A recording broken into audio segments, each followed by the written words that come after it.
right now on 5 on your side at 10. Tonight, a homicide in the heart of the Grove at 2 in the afternoon. Police swarming after the shooting call came in. No, I just reacted and called 911. That's all you can do. Chilly mornings continue into the weekend. Why you should make your weekend plans now. And our top story tonight, Hurricane Ian flooding streets in Naples and sucking Tampa Bay dry. The catastrophic conditions expected overnight. Hurricane Ian has now been downgraded to a Category 2 storm, but it's still causing devastation in Florida. Good evening, I'm Ann Allred. Mike Bush has the night off. Ian made landfall near Fort Myers about 7 hours ago as a powerful Category 4 hurricane. Tonight, nearly 2 million people are without power. Those in the storm's path are also dealing with massive flooding and strong wind gusts. Gloria Pazmino is in Tampa with the very latest. Hurricane Ian slamming Florida's Gulf Coast with near Category 5 strength, causing life-threatening flooding. Overwhelmingly, it's been that surge that has been the biggest issue, and the flooding. The monster storm making landfall with winds of 150 miles per hour. I've been here since the mid-70s. This is absolutely by far the worst storm I have ever seen. I can tell you, I'm looking at the businesses downtown that are all flooded, windows blown out. Even before the worst of the storm hit, people in Fort Myers already seeing mass flooding. The storm surge is very significant. We're actually seeing cars and boats float down the street. Hurricane force winds bringing down power lines. Ahead of the storm, long lines on interstates as residents scramble to evacuate. Some choosing to stay behind and ride it out. I've got my safe room ready. We have a second bathroom with no windows. I've got a bed in there. I've got the dog food, water. The bathtub is full. Governor Ron DeSantis submitting a request for a major disaster declaration for all 67 counties, which allows the federal government to send funds for cleanup.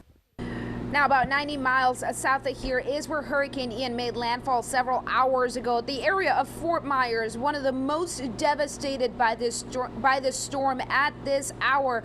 Over 90% of people in Fort Myers are without electricity. In Naples, not far from there, people have had to be rescued out of the water. Hurricane Ian is still very much on its destructive path across the state of Florida. Live in Tampa, Gloria Pazmino. Even though Hurricane Ian is hitting hundreds of miles away, the storm is hitting close to home. Tonight, some St. Louis natives who now live in Florida are hunkering down. Kenneth Roberts and his wife retired to Tampa just this past year. The Belleville native took this video right outside of his home earlier today. We'll get to that in just a second. At the time he took the video, he had no power. This video right here. He had no power. He said the winds were about 55 miles per hour. Despite those conditions, he is not evacuating. Instead, he is going to stick out his first Florida hurricane. I've been through some tornadoes, not through them, not in them, but I've been through them, and I've seen all the clouds as they race through the sky. Here, they race even faster, I think, because of the high winds. Robert's wife works at a hospital in Tampa. The couple says they're protecting themselves while helping others. Let's take a live look at the Sunshine Skyway Bridge over Tampa Bay. You can see those waves in the very distance there. That bridge is closed tonight. Also, you can see that camera still being knocked around by winds a bit. Let's go over to Chief Meteorologist Scott Connell for the latest on Ian's track. Scott. Well, the track of the storm is going to continue to press on to the northeast and take it away from the western coast of Florida. But in the meantime, they're still getting strong winds, even though it has weakened considerably. Winds are now down to 90 miles per hour at the core, the worst case scenario. But the hardest hit area was where it came ashore earlier today, which was in the same spot that Hurricane Charlie came ashore, just north of Fort Myers there. The center has now pushed in, and it's really just north of the center of the storm where you see that torrential rainfall. This is causing incredible amounts of rain and flash flooding. This is the area from South Venice all the way down towards Naples where we saw some of the biggest storm surges today. More than 15 inches of rain has fallen from around Venice to Port Charlotte and then heading now into central portions of Florida, and that's causing significant flash flooding. The highest wind gust we saw was at Cape Coral at 140 miles per hour. But keep in mind, a lot of those wind gusts and the instruments used to measure them sometimes fail as they reach a certain threshold, which today I think we probably have seen that reached. The storm will continue across Florida, eventually merging into the southeast, and we'll talk more about that coming up in a few minutes, Ann. Thank you, Scott. Tonight, a man is dead after gunfire went off inside of a barber shop in the Grove neighborhood in South St. Louis. It happened this afternoon on Manchester near Tower Grove Avenue. Our Robert Townsend joins us live from the neighborhood with the latest on the investigation. Robert. Hey there, Ann. Tonight it looks pretty normal outside the Southside Barber and Beauty Salon. Now, I don't see any obvious signs that a deadly shooting happened here, but police tell us it did.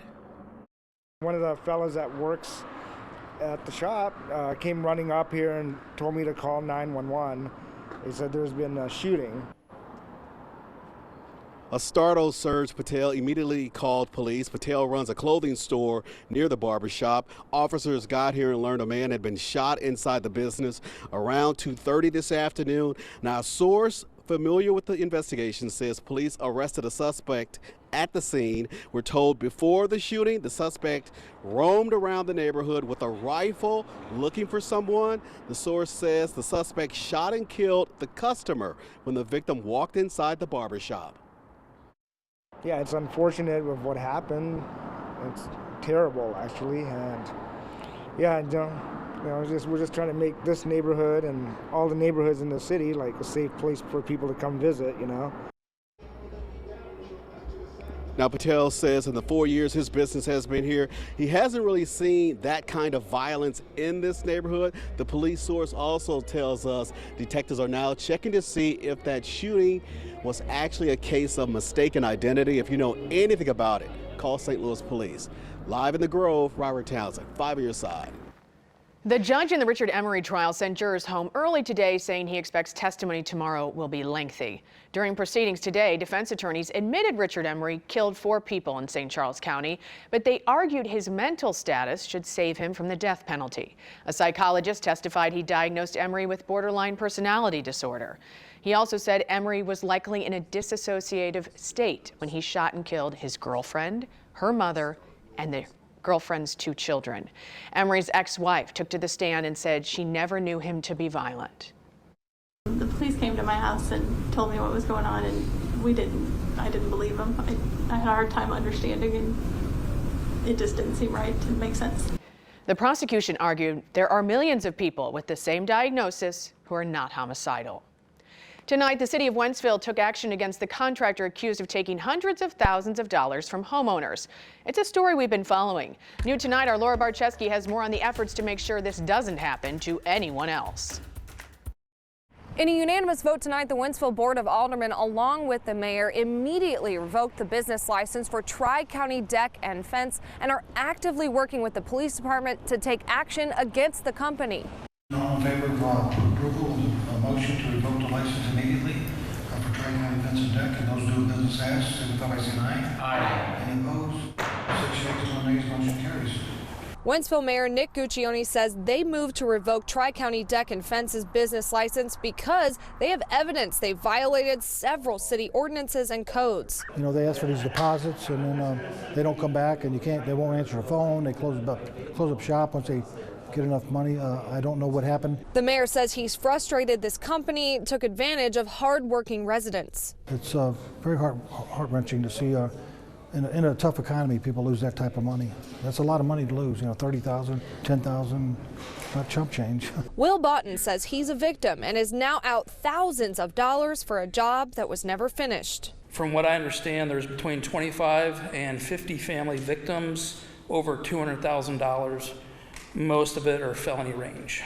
The mayor says this is only the beginning. Our police department, as well as other municipalities, are working with the Attorney General's office, and my understanding is there will be charges probably filed soon for fraud and deception. He says he'll also be meeting with mayors across St. Charles County to try and stop this company from doing business anywhere else, even under a different name. But Boughton says that might already be happening. The son, who is the sales rep, has opened another business, so he's coming to your door to sell again and steal from Wentzville residents. Opened under G&E Industries LLC and G&E Fence and Outdoor Solutions. The mayor says he wants anyone getting this type of work done to be very careful. Check with the city, the Better Business Bureau, and even the Attorney General's office before doing any type of work with them. Reporting in Wentzville, Laura Barcheski, 5 on your side. If you think you've been taken advantage of by that company, you're asked to report it to your local police department. Also tonight, a meeting to discuss the future of education in the city of St. Louis. The St. Louis Public School Board hired the group People Are Everything following several school closures. The goal is to produce a plan to determine the number of schools in the city and where they should be located. I lived in St. Louis over 30 years, and to see the population here go from 700,000 to less than 293,000, that has great impact for all school systems, public, private. This was the first of several public discussions. The group is expected to release its final plans next June. It's the end of an era for Catholic education in St. Louis. Goodbye to the only single-sex girls' school in the city. I still just can't believe it's over. Emotions tonight for students, teachers, and alumni at Rosati Kane and St. Mary's High School. Today, the Archdiocese of St. Louis officially announced it will close those 2 city high schools at the end of the school year. Declining enrollment was a major factor. St. Mary's has seen enrollment drop by 31% over the last 10 years. Rosati Kane is down 61 students from last year. And so based on the mission of the Archdiocese as a whole, maintaining the schools that we have in the city for the future, maintains our mission and commitment to Catholic education, while also addressing just the reality of enrollment trends, subsidy rates, and costs in these 2 situations as well. Officials say no other high schools in the Archdiocese are in danger of closing. The decision was made now to give families and staff time to find new schools. St. Mary's officials are working with alumni and community partners to continue as an independent school. Safety Act squabble. It will end cash bail in Illinois. A Metro East prosecutor's response to the governor, upset about claims he made to 5 on Your Side. Sewing and growing. We are really about empowering women, and we have a free sewing school. The local business overcoming a worker shortage by building its own workforce from scratch. Another crisp morning Thursday in St. Louis under a clear sky. That plus we're tracking Ian tonight as it moves across Florida. Tonight, an investigation is underway into a chemical plant fire in North St. Louis. The fire broke out this afternoon at Trans Chemical Incorporated on DeSoto Avenue. We're told it started while workers were mixing chemicals. The company says none of the products are toxic. Hazmat was called, but fire officials say no one was hurt or in danger. Tonight, Madison County State's Attorney Tom Hain is offering help to Governor J.B. Pritzker to fix the Illinois Safety Act. The new law will make changes to the state's criminal justice system, including the end of cash bail starting January 1st. Hain sent the governor a letter today saying it will limit the ability of his office and judges to detain dangerous defendants before trial. Last week, Pritzker accused Hain of misinterpreting the law and fear-mongering during his interview with 5 on Your Side political editor Mark Maxwell. We have verified the law still gives judges the option to detain suspects before their trial. Skilled trades, they are in high demand, and one group is putting people back to work through a training on the job program. Tonight, Michelle Lee shows us a model for success as people look to make ends meet. Yes, I love being at work. At a time when there's a worker shortage, there are places where demand for skilled work is getting stitched together and beautifully. These people really can sew and make clothes, and it was just like an inspiration to me because I'm working with these people. So hopefully some of that energy rub off on me. I'm learning. Ariana Baker is learning on the job at The Collective Thread, a nonprofit with a business that does small batch clothing manufacturing for companies all around the world. I want to learn as much as I can for them because they're amazing. It's seeing success as other companies struggle to keep their staff. We are really about empowering women, and we have a free sewing school. The Collective Thread is hitting on some bright spots that have been keeping businesses afloat, like hiring immigrants, refugees, and women, and giving them a dignified place to work. You can't have fashion without the seamstress, and it's a very skilled job. It takes training and expertise, and there are other opportunities in the fashion community. They seem to be bucking a trend, helping build a small but mighty skilled workforce and keeping local folks employed.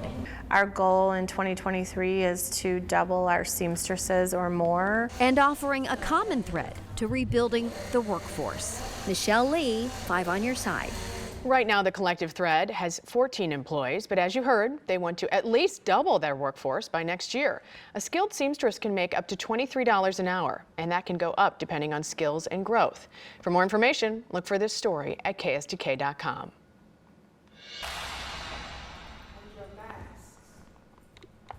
Tonight, a dress rehearsal was held at the Grandel Theater for a one-of-a-kind show. Sankofa Live is an original play written and directed by St. Louis and Mine Maydell Sing. It features monologues, African dance, and rumming. Sankofa Live is a performance about remembering your past, learning from it, so that you can move on to the future. Sing's vision was made possible by a grant from the Regional Arts Commission. The play will be performed Friday at the Grandel Theater. There will also be an art show featuring her textile works. Tickets can be purchased through MetroTix. Pretty incredible video to show you Hurricane Ian sucking Tampa Bay dry. The powerful winds pushed all the water into the Gulf of Mexico. The phenomenon known as negative storm surge also happened during Hurricane Irma in 2017. Of course, that water will return and likely at much higher levels. Those who did not evacuate have hunkered down. That includes this flock of flamingos at a botanical garden in St. Petersburg. Sunken Gardens moved its birds to a bathroom. They do have plenty of food and water in there while they wait out the rest of the storm. Scott, you were telling us it has been downgraded significantly, but still significant winds. It's still a problem. There's still winds, and there's still going to be additional power outages. There's over 2 million customers now in Florida without power, and the thing is just halfway across the state. We've still got to get it over to the East Coast. You've got the heavier rain in there. It's about 70 miles south of Orlando. The strongest winds are very close to the center and just to the north of that, and also out over the open waters. And you're going to see some hurricane force gusts on the east coast of Florida as well as the center gets closer to the coastline, and it's moving very slowly at the northeast at about 8 miles per hour. So as we head towards tomorrow morning, it should be emerging off the coast here, off the Space Coast, and then heading up to the north and then kind of arcing back in towards the Charleston area in South Carolina, which is going to once again bring more heavy rain into parts of the southeast, particularly along the coastal sections of the Carolinas. Gusty winds, maybe some isolated tornadoes. It's an ongoing threat for the folks down here that they'll have to deal with through the next 36 to 48 hours at least. It's a significant threat, and then maybe it lessens a little bit as we head into the weekend and as it pushes towards the Carolinas. Meanwhile, back here at home, skies are mainly clear tonight. The winds have settled down, and with that clear sky, it's another chilly night. We're down to 56 degrees out at Lambert. By the way, because of the storm, there's a lot of flights and aircraft that have not been going to Florida or coming out of Florida. So, you know, things may be a little bit wonky on the airline schedule, so make sure you're checking ahead on your flights. Right now, some of our coolest spots like DeSoto and Salem, down to 46 degrees right now. Perryville's down to 45. It is a cool night. Lambert's at 56. We managed to get to 67 this afternoon for the high. We started at 45. It'll be another cool morning tomorrow with temperatures in the upper 30s and lower 40s. Think we're missing the frost once again. And then we have plenty of sunshine as we head through tomorrow afternoon. Winds are mainly out of the east, northeast, and they're fairly light. Again, the southeast, Florida dealing with the heavy rain. Eventually, that's pushing into portions of Georgia and then on up into the Carolinas as we head towards the weekend. All the while, high pressure protects us and gives us quiet weather and delightful fall-like weather right on into the weekend. Now, we may see some of those high clouds, especially across southern Illinois, on the western side of what is the circulation of Ian here as we head through the weekend. But really, no active weather and very little rain chances for the next 10 days. With a bit of a warm-up heading into the weekend. All right, Scott, thank you. Frank, what's coming up in sports? Well, Ann, the Cardinals played the hangover game in Milwaukee, and Mizzou has another star wide receiver in the making. We'll be right back. Breast Cancer Awareness Month kicks off this weekend. You can take part in the Sister Strut Walk and Car Parade that's Saturday morning in downtown St. Louis. It raises awareness about breast cancer in women of color. 5 on Your Side's Kelly Jackson will serve as MC. For more information, go to ksk.com/sistastrut.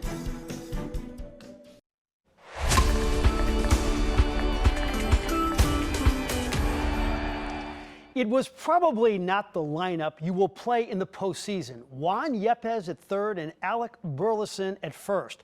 Call it the day after lineup. But they did throw a talented pitcher against the Brewers. And these two Cardinal Hall of Famers were content with watching Jose Quintana on the mound this evening. Quintana went 5, allowed 1 run. In September, he's pitched 30 1/3 innings and allowed just 3 runs. He may be your Game 1 starter in the postseason. In the 7th, Andrew Kisner, for the 2nd consecutive night, hits a homer off the top of the wall. Amazing. It cut the Brewers' lead to 2-1. Victor Carantini blew open the game with a bases-loaded double off Giovanni Gallegos. Brewers win 5-1, and the Phillies lost. So the Brewers trail the Phils by just a half game for the final wild card spot. Now, last night was a little bit more festive. Think about it. You go to spring training, you play a regular season for this moment, to clinch a division. For the Cardinals, it was their 13th. Let's hear from some of the people who made it all possible. I don't know what's about to happen here. Some of the, oh, jeez. Don't waste the, oh, you're going to waste the Coors Originals? It's on you. It's not wasting. You're wasting the Coors Originals. I love the Coors Originals. Man, when I think about it, here's what comes to mind is we have a lot of individual accomplishments throughout this clubhouse. Yachty 325 with Wayno, 700 with Albert, MVP seasons, and these guys, because of the culture, never made it about themselves.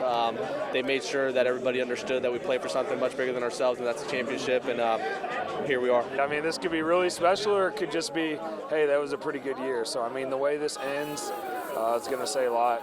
You know, we got a couple guys that have, this is going to be their last year, that have won some championships here, and we'd love to send them out the right way, and hopefully we can do that. Elsewhere in baseball, Yankees star Aaron Judge is making history. Judge blasted his 61st home run of the season tonight in Toronto to tie Roger Maris for the AL single-season record, and Roger Maris Jr. was in the crowd to see it. Judge has 7 games left to try to get to 62. So the team Mizzou is playing on Saturday did a lot of celebrating last year. The Georgia Bulldogs won the national title. Luther Burden is nicked up, but I'm told he will play against the Dogs. Luther is the wide receiver from East St. Louis who Coach Drink must get the ball to. Dominic Lovett is the wide receiver from East St. Louis who Drink is getting the ball to. Dominic actually leads the SEC in receiving yards, 376. He averages a staggering 17 yards per catch, and the coach is really impressed. And we put him in his position that he's a great fit. I mean, he's a great fit in our offense at the slot. He's got dynamic speed, which gets in on safeties and nickels. And so I think it's allowed him, one, to grow and mature, to develop as a route runner. And, you know, it took us a little bit with Brady and him to get on the same page, but I think that connection's pretty good right now. The SLU women's soccer team is very good, 10th in the country. Their 9-game win streak is the longest in the country. And get this, on the roster of the 30 players, 15 are from our area. Coach Katie Shields, who's won 4 consecutive conference championships, has sealed the borders in recruiting. A long time, 10 years ago we got here. That was a mission, to try and build a program that the best of St. Louis would consider coming here and want to come here to play their college soccer, kind of make it a destination for them. And that we knew to be competitive on the national stage, we needed to have really, really talented St. Louis players. So it's been a model from the beginning, and then obviously continuing to grow our recruiting from there. Katie is a smart woman. She went to Harvard. And here's the thing, and you can do that. You can just recruit here because we still turn out probably the best high school soccer players in the country, especially on the women's end. So if you can recruit here, you can be a national power, and they are. All right, thank you, Frank. Coming up, this is No Hocus Pocus, your opportunity to stay at the home of the Sanderson sisters. Tonight, Apple is reportedly dropping plans to increase production of the new iPhone 14. The latest model went on sale earlier this month, but consumers are not rushing out to buy it. Analysts suspect demand is down because of fears of a looming global recession. It's a dreams day for Hocus Pocus fans. Airbnb is offering a one-night exclusive listing to stay in the Sanderson Sisters Cottage. It's located in the remote woods of Salem, Massachusetts. The listing opens October 12th. Hocus Pocus 2 begins streaming on Friday. Cardinals fans can give Yadier Molina and Albert Pujols a big thank you. Valley Sports Midwest and the Cardinals created these 7-foot-tall thank you cards. You're invited to sign them Friday from 3 until 7 at Ballpark Village. The cards will be given to Yadi and Pujols before the Cardinals' final regular season home game on Sunday. That is 5 on your side at 10. Thank you so much for spending some time with us. The Tonight Show starring Jimmy Fallon is next. Guest tonight, Miles Teller, Idina Menzel, and Babyface. Start your day with Today in St. Louis. They begin at 4 a.m. and have a great tomorrow.